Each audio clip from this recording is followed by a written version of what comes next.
बात कर रहे थे भारतीय भूगोल की, जिसमें नदियां चल रही थी। आज बात करेंगे भारत की प्रमुख झीलों की। इसके पहले विश्व की प्रमुख झीलें हम पढ़ चुके हैं। रूस में कौन सी है, अमेरिका कनाडा के तट बॉर्डर पे कौन सी। बात करें भारत की झीलों की, इसमें लिखिए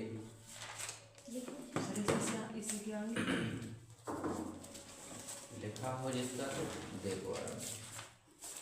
देश की अधिकांश झीलों की स्थिति उत्तर के पर्वतीय प्रदेश में ही सीमित है। उत्तर के पर्वतीय प्रदेश में, कहने का मतलब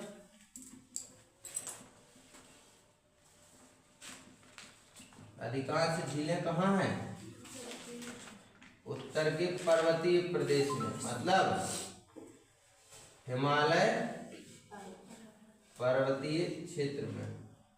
डल झील, वुलर झील, ऐसी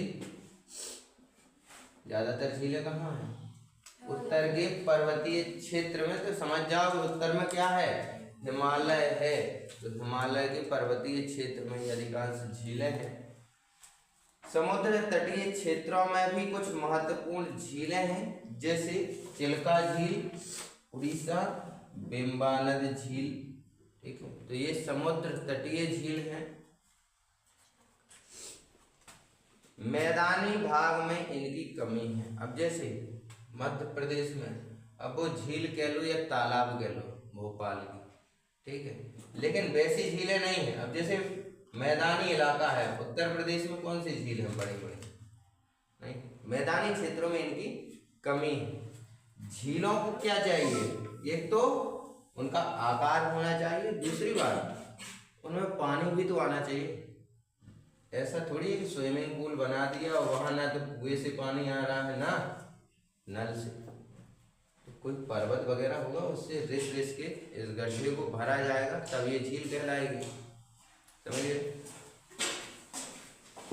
देश में मिलने वाली विभिन्न प्रकार की झीलें निम्नलिखित हैं।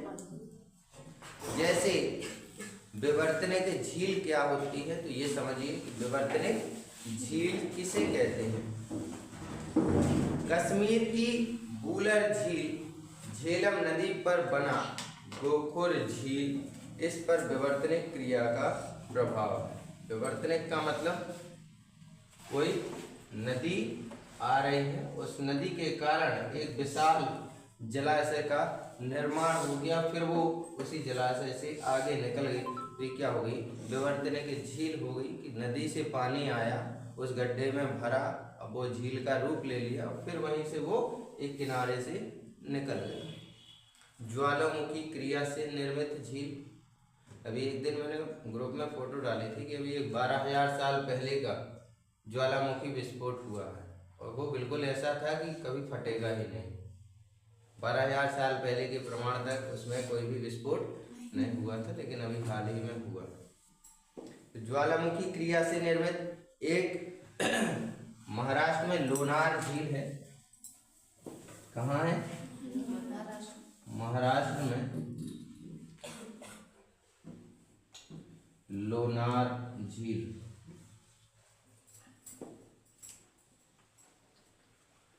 अब कहीं कहीं इसे बोला जाता है कि ये ज्वालामुखी से निर्मित है, कहीं कहीं बोला जाता है ऊपर से कोई गोला आके गिरा। गोला का मतलब पृथ्वी के चारों ओर भी लाखों करोड़ों पत्थर चक्कर लगाते हैं, तो जो गुरुत्वाकर्षण में आ जाता है वो कहाँ आ जाता है? नीचे। लेकिन वायुमंडल में गुरुत्वाकर्षण से वो चीज जो नीचे आ रही है वो हवा के द्वारा पहले विस्फोट कर दी जाती है। आपने देखा होगा कि रात में तारे टूटते हैं, वो तारे वगैरह कुछ नहीं टूटते, तारे तो करोड़ों किलोमीटर दूर हैं अपन से, वो अपनी पृथ्वी से हजारों गुना वो भारी है। कारण क्या है? ऊपर से जैसे ही पृथ्वी के गुरुत्वाकर्षण में कोई चीज आएगी,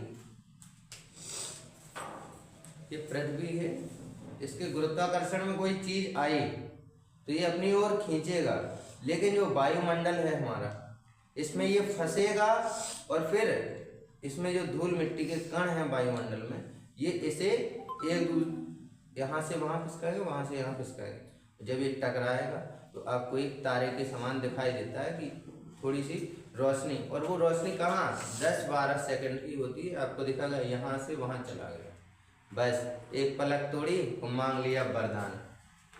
ऐसे होता ना, मन की मुरादें पूरी हो जाती हैं टूटता हुआ तारा देखने से। ये महाराष्ट्र की लोनार झील है। ये कैसे बनी है? ज्वालामुखी उद्गार से, जब ज्वालामुखी फटा था तो इससे ये बनी है। लैगून या अनूप झील किसे कहते हैं तो ये समझ लीजिए।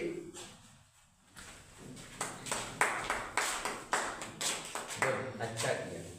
देखो, लैगून झील उसे बोलते हैं जिसका पानी कहाँ से लगा हो? समुद्र से लगता हो, उसे क्या बोलते हैं? लैगून झील। अब ये लैगून झील जितनी भी होंगी ये क्या होंगी? खारी होंगी। कारण क्या है? क्योंकि समुद्र का पानी कैसा होता है? खारा होता है। जैसे चिल्का झील है, यहाँ से इस झील में पानी आता भी और बाहर भी जाता है, तो इसे लैगून झील बोलते हैं या फिर अनूप झील बोलते हैं। हिमानी द्वारा निर्मित झील। हिमानी, हिम क्लीम समझाया था ना, वो चित्रगुप्त वाली पुस्तक गुम हो जाती है भविष्यवाणी वाली, वो यमराज जी खाते हैं हिम क्लीम। हिम का मतलब बर्फ, बर्फ से बनी हुई झीलें। तो हिमानी द्वारा निर्मित झीलें कैसी हैं? जितने में ताल लिखा हो वो सब उत्तराखंड में होंगी। आपको पीडीएफ भेजी है, फोन निकालिए, उसमें जितनी भी ताल वाली झीलें होंगी वो कहाँ होंगी? उत्तराखंड में। जैसे राकसताल, नैनीताल, सातताल, भीमताल, नौकुचिया ताल, खुरपा ताल, समताल, पूना ताल और मालावत ताल, ये सब कहाँ है? उत्तराखंड में है। तो ये कैसे बनी है? हिमानी यानी बर्फ के पानी से बनी ये झील है। अगली है वायु द्वारा निर्मित झील। वायु द्वारा निर्मित झील क्या है?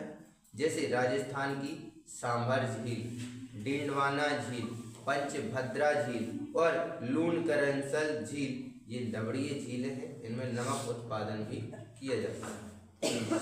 वायु द्वारा निर्मित राजस्थान में क्या है? रेगिस्तान है, ठीक है, थार का रेगिस्तान। वहां जब हवाएं चलती हैं तो ऐसे मिट्टी के टीले होते हैं। यहाँ ऊंचाई है, यहाँ गड्ढा है, यहाँ ऊंचाई है, यहाँ गड्ढा है, फिर ऊंचाई है। लेकिन जब ये हवा चलेगी तो ये मिट्टी कहाँ आ जाएगी? यहाँ। ये मिट्टी कहाँ आ जाएगी? यहाँ। तो यहाँ गड्ढा हो जाएगा, यहाँ ये ऊंची हो जाएगी, यहाँ गड्ढा हो जाएगा, यहाँ ये ऊंची हो जाएगी। किस कारण?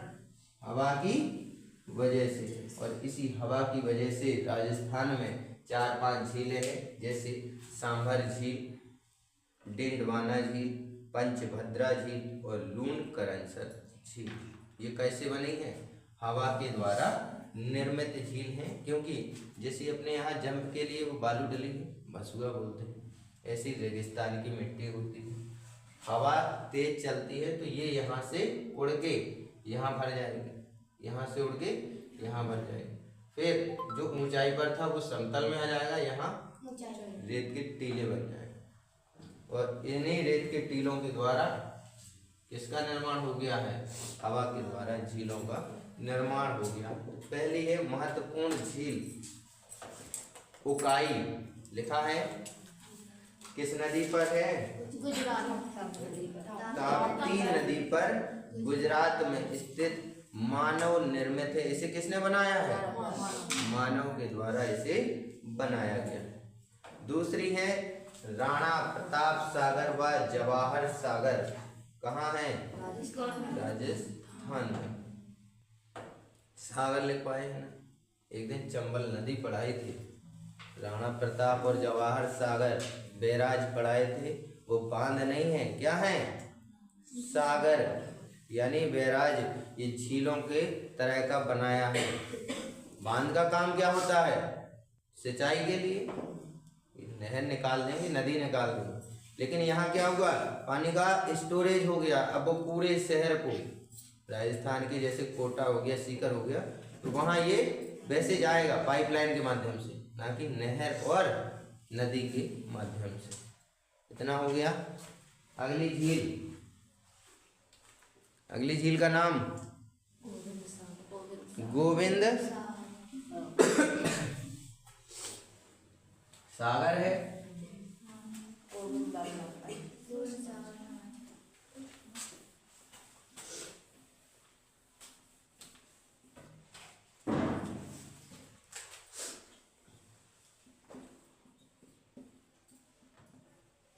अगली झील का नाम है गोविंद सागर। ये हिमाचल में भाखड़ा बांध के पीछे विशाल झील है। हिमाचल प्रदेश में 2 बांध हैं, एक भाखड़ा है और एक नांगल। ठीक है।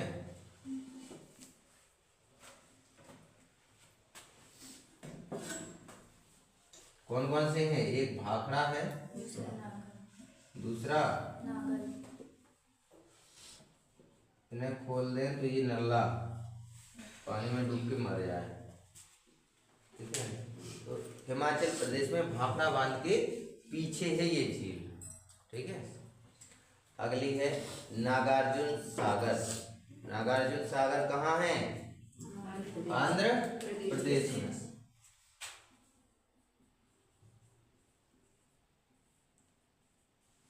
नागार्जुन सागर झील आंध्र प्रदेश में है, कृष्णा नदी पर है। दूसरी निजाम सागर झील, ये भी आंध्र प्रदेश में है, मंजरा नदी पर है। तीसरी तुंगभद्रा कर्नाटक। आंध्र प्रदेश में 2-3 झीलें हैं, जैसे नागार्जुन सागर आंध्र प्रदेश में किस नदी पर है? कृष्णा पर है। निजाम सागर आंध्र प्रदेश में मंजरा नदी पर है। तुंगभद्रा झील कर्नाटक में तुंगभद्रा नदी पर ही है। बात करें गोविंद बल्लभ पंत सागर, ये छत्तीसगढ़ उत्तर प्रदेश की सोन नदी की सहायक नदी रिहंद पर बनाई गई झील है। किसकी सहायक है? सोन की सहायक। नाम क्या है? रिहंद। कहाँ की? उत्तर प्रदेश और छत्तीसगढ़। बात करें स्टेनली जलाशय, तमिलनाडु में कावेरी नदी पर बने मेट्टूर बांध के पीछे है। कौन सा जलाशय? स्टेनली जलाशय। स्टेनली जलाशय है और किस बांध के? मेट्टूर बांध के आगे के पीछे? पीछे होगी तभी तो बांध बनेगा, आगे होगी तो बांध कैसे बना लोगे? बात करें लोकटक झील की, पूर्वोत्तर भारत में जाओगे, लोकटक झील है मणिपुर की। ठीक है। भारत की मीठे पानी की पूर्वोत्तर भारत की सबसे बड़ी झील है। वैसे भारत में बात करें सबसे बड़ी झील तो वुलर झील जम्मू कश्मीर की है, मीठे पानी की। चिल्का खारे पानी की। सांबर राजस्थान की, ये भी खारे पानी की है, लेकिन ये लैगून नहीं है। अभी बताया ना, रेत के टीलों से बनी है। चिल्का उड़ीसा में है, इसका पानी समुद्र से लगता है इसलिए ये खारी है। जम्मू कश्मीर में ये बर्फ से निकलती है, इसका मीठा होता है। ठीक है। लोकटक झील मणिपुर में है। यह मीठे पानी की पूर्वोत्तर भारत की सबसे बड़ी झील है। इस झील में काबुल लामजाव नाम का तैरता हुआ राष्ट्रीय पार्क है। जैसे पन्ना राष्ट्रीय उद्यान, ऐसे ही तैरता हुआ राष्ट्रीय पार्क का मतलब कोई बताएगा क्या होता है? तैरता हुआ राष्ट्रीय पार्क कहाँ है? ये मणिपुर में। मणिपुर में है काबुल लामजाव नेशनल पार्क। अब होता क्या है, तैरता हुआ क्यों है? बरसात के दिनों में यहाँ पानी बढ़ता है तो क्षेत्र क्या हो जाता है? कम हो जाता है भाई। पहाड़ पे चढ़ते हो, अब पहाड़ के इर्द गिर्द पानी भर जाएगा तो वो क्षेत्र कैसा हो जाएगा, कम हो जाएगा कहीं पर। अब पहले जानवर पूरे में विचर रहे थे, अब कहाँ चढ़ जाएंगे, ऊपर, इसलिए इसे क्या बोलते हैं, तैरता हुआ राष्ट्रीय उद्यान या फिर राष्ट्रीय पार्क। बेम्बानद झील दक्षिणतम भाग में है। बेम्बानद झील केरल में स्थित है। इसी झील में वेलिंगटन द्वीप है जहाँ पर नौकायन प्रतियोगिता होती है। अष्टमुडी केरल की एक अन्य महत्वपूर्ण लेगून झील है। दो झीलें हैं। बेम्बानद, यहाँ पर क्या होता है, नौकायन प्रतियोगिता। आपने त्योहार पढ़े हैं केरल के कि नहीं पढ़े हैं, अभी नहीं पढ़े हैं तो इसमें पढ़ना। त्रिशूरपुरम केरल का है, अट्टुगल पोंगल तमिलनाडु का है। तो उन त्योहारों के दौरान यहाँ नाव की प्रतियोगिता होती है। आपने मूवियों में देखा होगा, पतली पतली सी नावें होती हैं, ठीक है, उसमें एक आदमी यहाँ एक यहाँ ऐसे बैठते हैं, ठीक है, और कहा 15-15, 20-20 वो चप्पू चलाते हैं और ऐसे 20-25 नाव की प्रतियोगिता होती है कि कौन सी जीतेगी। ये देख लेना कि बेम्बानद झील की नाव प्रतियोगिता, ठीक है। इसके बाद डल झील, मानस बल, शेषनाग, अनंतनाग। अभी बताया था कि ताल वाली जितनी होंगी वो उत्तराखंड की होंगी, अब नाग वाली जितनी होंगी वो जम्मू कश्मीर की होंगी। तो डल झील, मानस बल, शेषनाग, अनंतनाग, गंधार बल, अच्छा बल, बैरीनाग, नागिन झील, जम्मू कश्मीर। उदय सागर, पिछौल, फतेह सागर, जयसमंद, राजसमंद राजस्थान में। ये अलग कर लेना यहाँ से। उदय सागर, पिछौल, फतेह सागर, जयसमंद, राजसमंद राजस्थान। हुसैन सागर आंध्र प्रदेश आदि कुछ अन्य महत्वपूर्ण झीलें हैं। बात करें लोकटक झील की, ये मणिपुर राज्य में स्थित है। मीठे पानी की झील है। उत्तर पूर्व भारत की सबसे लंबी झील है। इसमें काबुल लामजाओ राष्ट्रीय उद्यान है। विश्व का तैरता हुआ सबसे बड़ा उद्यान है, इसलिए ये दोबारा लिखा गया। ये थी प्रमुख झीलें। अब मध्य प्रदेश का वो छोटी झील और बड़ी झील पेपर में आती नहीं है, इसलिए वो लिख लेंगे। हो गया। विश्व की सबसे पुरानी झील कौन सी है? विश्व की सबसे पुरानी झील कैसे पता लगा कौन सी? दिमाग में कहाँ से? विश्व की पुरानी ढूंढनी है तो फिर वही जाओ इतिहास में, प्राग ऐतिहासिक काल में जाओ। जब लोग ऐसे चलते थे बिना कपड़ों के, पेड़ों पे रहते थे, बंदरों की तरह कूदते थे, फल फूल खाते थे, तब पता चलेगा सबसे पुरानी झील कौन सी है।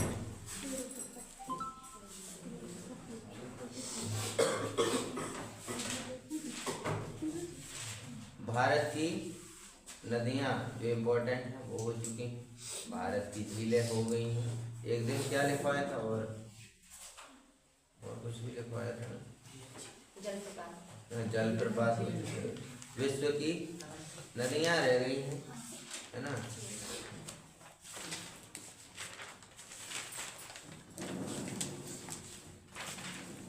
विश्व की नदियाँ होने के बाद उसके बाद पढ़ेंगे इसलिए पर्वत वगैरह।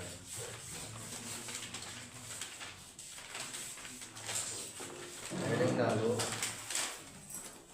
विश्व की नदियाँ, चाहे महाद्वीप आज महाद्वीप की हो जाए। देखो विश्व के महाद्वीप, कितने महाद्वीप हैं? 5, 6, कितने? कौन कौन से? हाँ बस, हाँ दक्षिण अफ्रीका। अरे रोहित खड़े हो, बताओ।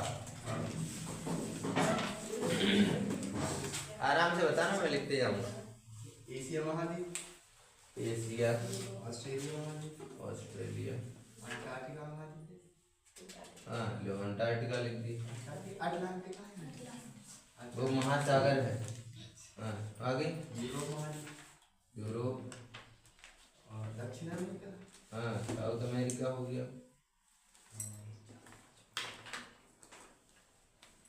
और ऑस्ट्रेलिया, अमेरिका है सर? यूएसए बोलते हैं उसको। हाँ, USA, नॉर्थ अमेरिका बोल दो या यूएसए बोल दो। कितने हुए? 6 हुए। सवाल यार नहीं है। हैं? काले कबूतर कहाँ के हैं? साउथ अफ्रीका में। अफ्रीका, यही छोड़ दिया। 7 हुए। देखो विश्व के महाद्वीप, पहला लिखना एशिया, हिंदी में लिख दे, लिख लो ASIA।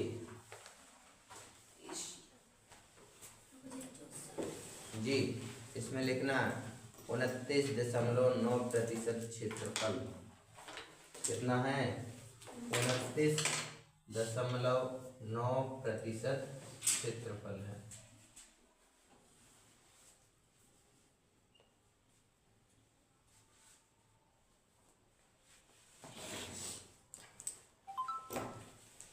एशिया लिख गया।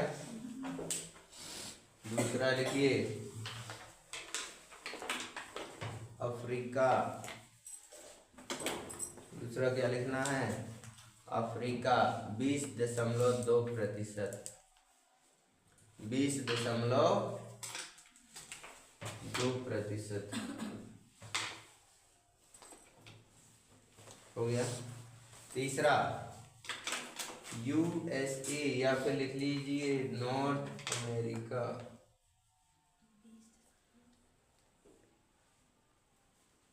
USA या फिर नॉर्थ अमेरिका, इसमें लिखना 16.8%।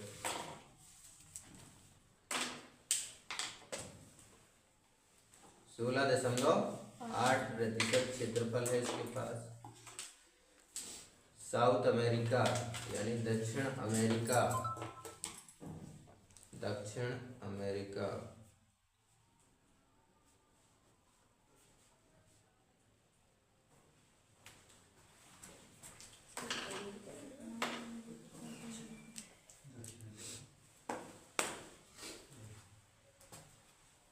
हो गया। दक्षिण अमेरिका में लिखना 11.8%। इसके बाद आता है यूरोप 6.5%। बड़ा सा देश है लेकिन पैसा बहुत है, लूटपाट करके यहीं के लोग ले 6.5%। यूरोप में क्या क्या आता है?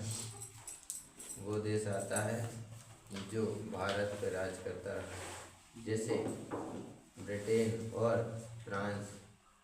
ब्रिटेन से पहले फ्रांसीसी आए थे व्यापार करने, और यूरोप के बहुत सारे देश आए थे व्यापार करने।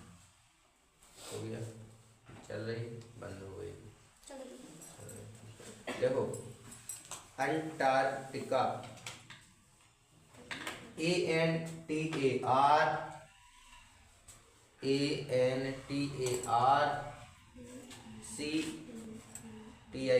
अरे इंग्लिश में जो लिख रहा हो ANTARCTICA, या फिर हिंदी में लिख लो अंटार्कटिका।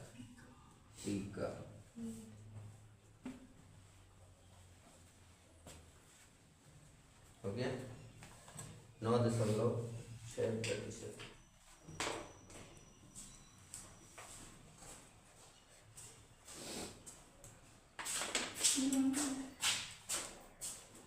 सभी कहाँ रहेगी तुम्हारी? अंटार्कटिका लिख लिया, तो एक और सखी कहाँ है?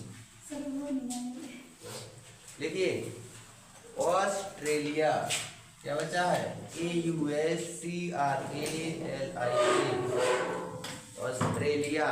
7वां है ना AUSTRALIA।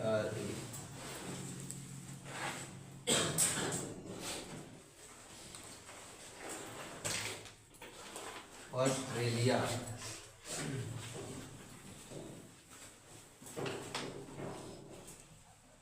ऑस्ट्रेलिया में लगभग 5.3%।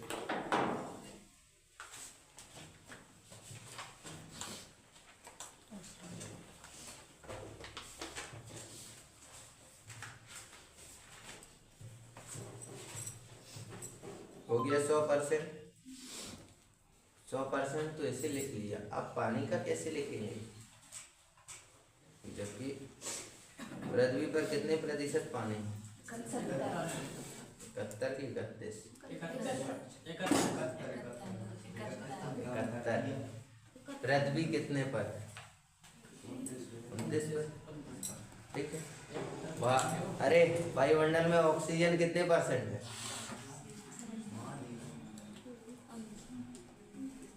नाइट्रोजन कितने परसेंट?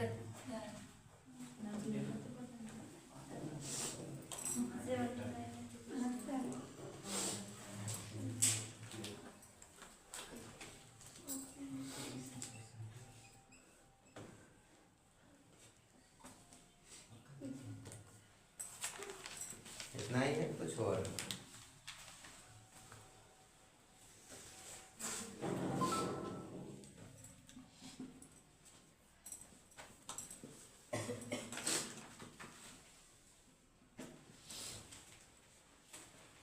इसके बारे में कौन कौन जानता था? वायुमंडल में ऑक्सीजन 78% है, ऑक्सीजन 21% है, बाकी अन्य गैसें 1% में आती हैं। ये जानता था कोई? जो लोग खेतों में खाद वगैरह ज़्यादा होते हैं उन्हें घर जाके ये समझाना, बरसात की फसल में क्या बोएं, जैसे दालें वगैरह हैं तो वो बोएं, क्योंकि उनमें एक राइजोबियम नाम का जीवाणु पाया जाता है, जो पौधा जैसे दाल वगैरह का है, उड़द का है, मूंगफली उसका है, मूंग का है, मूंगफली का है, तो वो वायुमंडल से ऑक्सीजन पकड़ेगा और जड़ों के माध्यम से मिट्टी में ले जाएगा। यूरिया और डीएपी में होता क्या है देखना, नाइट्रोजन कितने परसेंट होता है? 46% होता है। यदि आप बरसात के टाइम पर ये दलहनी फसलें बोते हैं तो ऑक्सीजन उसमें पर्याप्त मात्रा में पहुंच जाएगी, उतना खाद आपको, नाइट्रोजन पर्याप्त मात्रा में पहुंच जाएगी, आपको उतना खाद डालने की जरूरत नहीं हो। ठीक है। जैसे ही किसी किसी खेत में पोटास वगैरह डालने की जरूरत होती है, अभी जैसे रबी की फसल है, इसमें चने बो दो, चने की जो भूसी होती है वो थोड़ी खारी खारी होती है। आप जब हरे चने खाते हैं, जब वो आ जाते हैं फूल के बाद फलने लगते हैं, तो उन पे देखना आप बिना धोए यदि उन्हें खाते हैं तो खारे खारे लगते हैं। इसी कारण लगते हैं ताकि अंदर जब ये फसल हो जाए पूरी, ठीक है, और फिर वो भूसी उसी खेत में मिला दें तो खाद कम लगेगी। ठीक है। बरसात के दिनों में भी यदि ऐसी फसलें हों कि अगली फसल के लिए खाद कम डालना पड़े, तो रबी की फसलों में कुछ ऐसी फसलें हैं और यदि वो होते हैं तो अगली फसल के लिए, बरसात की फसल के लिए खाद कम लगेगा, फसल अच्छी हो। बात कर रहे थे समुद्र की। 71% पर पानी है, 29% पे क्या है? भूमि है।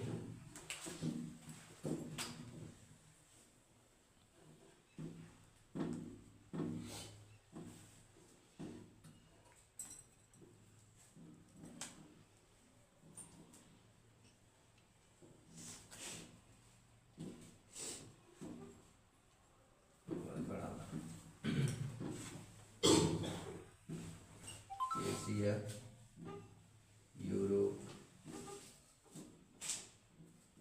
अंटार्कटिका, अफ्रीका, नॉर्थ अमेरिका, यहाँ से ये अलग होता है, और यहाँ क्या है? South America. कितने हो गए? 4 हो गए। अरे 4 हुए कि नहीं हुए? नहीं हुए।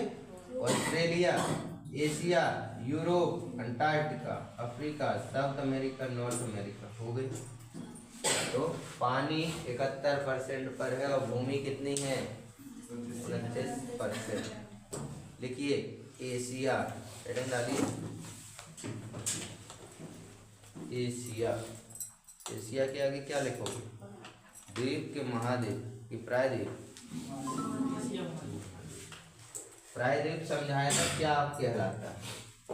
जो भूमि 3 तरफ से पानी से घिरी हो उसे क्या बोलते हैं? प्रायद्वीप। द्वीप किसे बोलते हैं? एक छोटा सा भूभाग जिसके चारों ओर समुद्र हो या पानी हो उसे द्वीप बोलते हैं।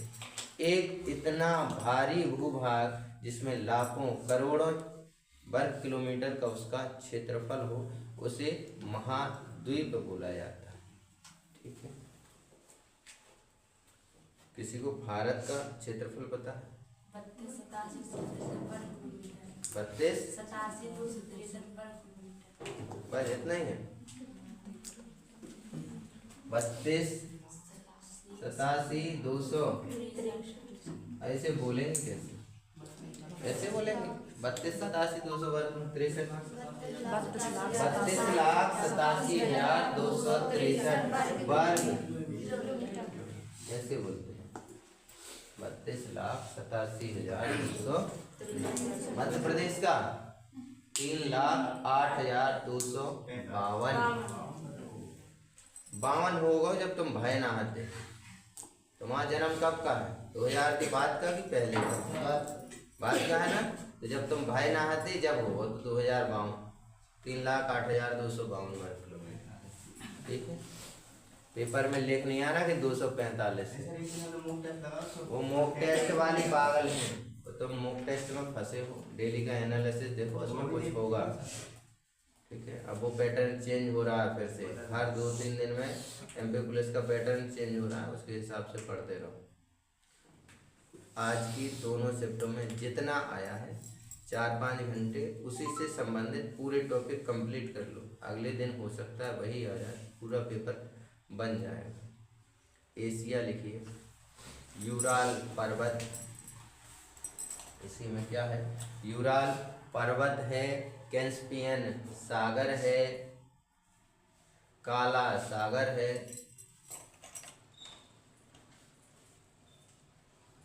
काला सागर हो गया। कॉमा लगा के लिखना। भूमध्य सागर एशिया और यूरोप की सीमा तय करते हैं। भूमध्य सागर एशिया और यूरोप की सीमा तय करते हैं।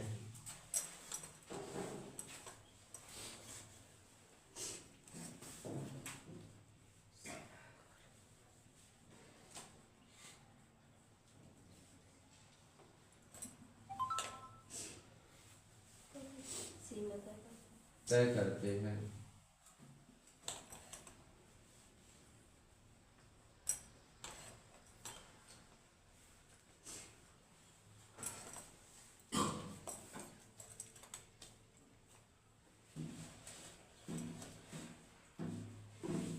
अब होता क्या है? यूराल पर्वत, आगे क्या लिखा है?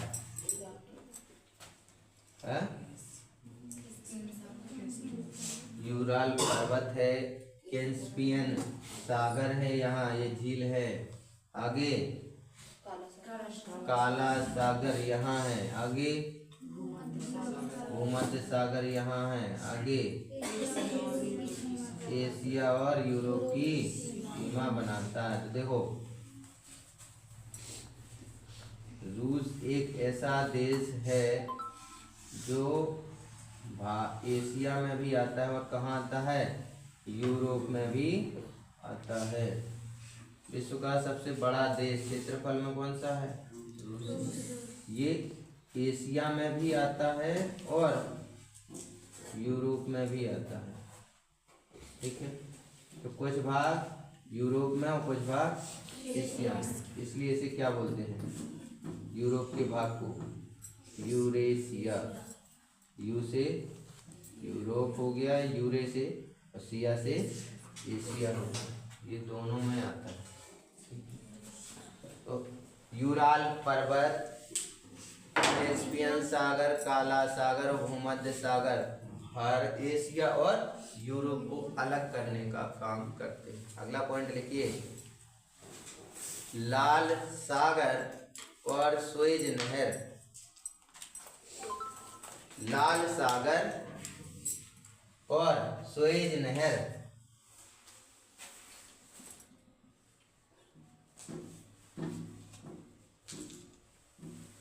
लाल सागर सुएज नहर एशिया और अफ्रीका को अलग करती है। नहर निकली है और यहाँ पर क्या है, लाल सागर है, एशिया और अफ्रीका को अलग करता है। हो गया। अगला लिखना, बेरिंग जल संधि। कौन सी जल संधि है, बेरिंग जल संधि है।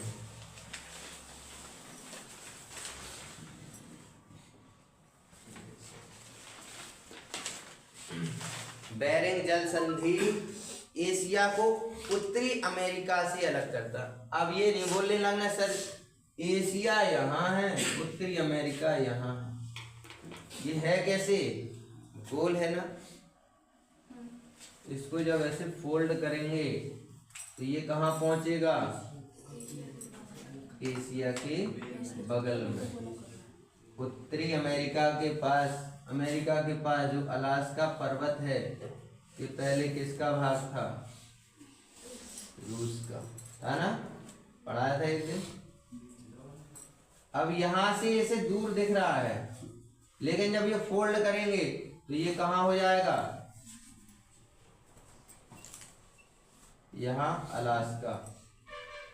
अब ये कारण क्या था, इसने क्यों दे दिया था अमेरिका को, क्योंकि रूस का ऊपरी भाग वैसे ही 12 महीने बर्फ से ढका रहता है। फिर यहाँ से यहाँ सुरक्षा करने जाना पड़ता था। पहले के समय में मशीनें नहीं थी देखने के लिए कि किस भूमि पर कौन सा खनिज मिल सकता है।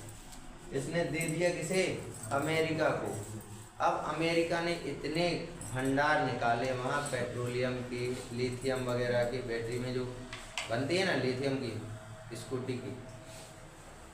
अब इसका दिमाग खिसक रहा है, हे भगवान कैसे दे दिया इसको। किसे अलग कर रहा है, एशिया को उत्तरी अमेरिका से। कौन सी संधि, बेरिंग जल संधि।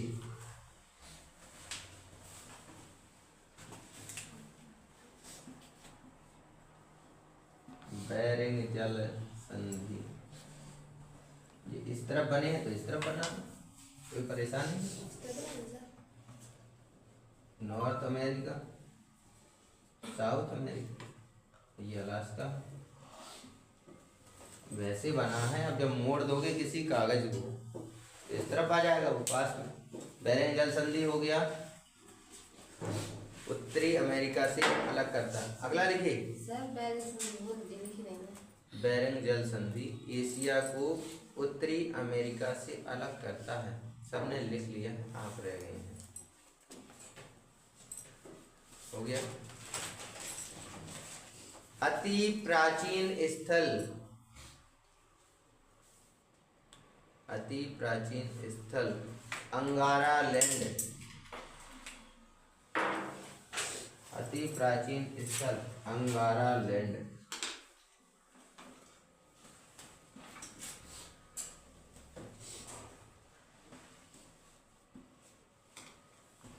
पुस्तक में अति प्राचीन स्थल कौन सा, अंगारा लैंड। पुस्तक में लिखना रूस और चीन। ये अंगारा लैंड कहाँ है, रूस और चीन में है। भाई भारत के ऊपर कौन सा, चीन है, और चीन के ऊपर रूस बैठा है। रूस और चीन में है, कोमा लगा के लिखना, गोंडवाना लैंड भारत में है, गोंडवाना लैंड भारत में है।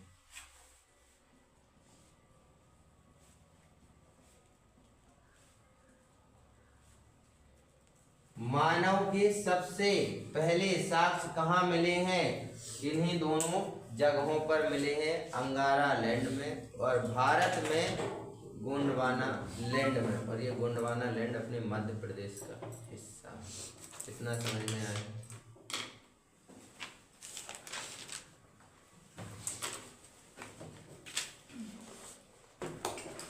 अगला लिखिए, विश्व का सबसे बड़ा प्रायद्वीपीय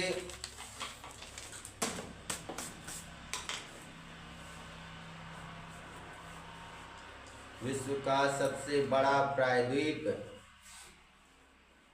डैश लगा के लिखना, अरब प्रायद्वीप।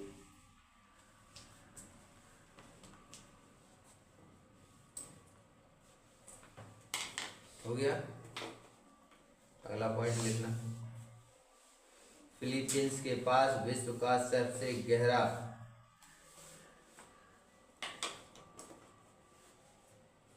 फिलीपींस के पास विश्व का सबसे गहरा सागरीय गर्त कौन सा है? सागरीय गर्त, इसका नाम है मैरियाना ट्रेंच या फिर मैरियाना गर्त। गर्त का मतलब होता है गड्ढा। फिलीपींस के पास विश्व का सर्वाधिक गहरा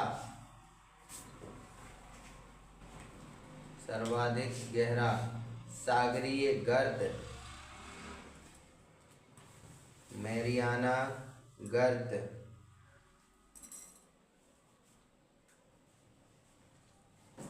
इसमें लिखना गर्त। अब इसकी